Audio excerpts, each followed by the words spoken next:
ব্যবসা বাণিজ্যে অসহযোগিতা করলে শুধু বাংলাদেশ নয়, ভারতও ক্ষতিগ্রস্ত হবে বলছেন নৌ পরিবহন মন্ত্রণালয়ের উপদেষ্টা এম সাখাওয়াত হোসেন।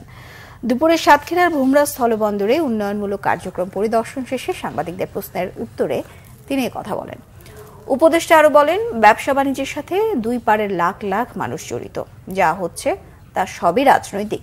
তবে দুপক্ষের আর্থিক ক্ষতির কথা চিন্তা করে ভারত রপ্তানি বন্ধ করবে না বলে মনে করেন এই উপদেষ্টা।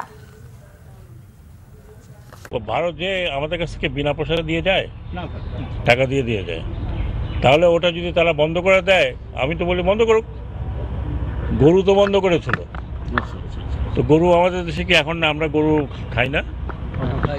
তো বন্ধ যদি ওনারা করতে চায় ওনাদের ব্যাপার, ওনারা বন্ধ করলে ওনাদের ইকোনমি ক্ষতিগ্রস্ত হবে। এইটার সাথে হাজার হাজার লক্ষ লক্ষ লোক জড়িত, ওই পারেও লক্ষ লক্ষ লোক এই পারেও জড়িত। পলিটিক্যাল বিষয় ওগুলো পলিটিক্স ওনারা করছেন, কিন্তু আমি মনে করি না ব্যবসায়ীরা কখনো এটা সাপোর্ট করবে।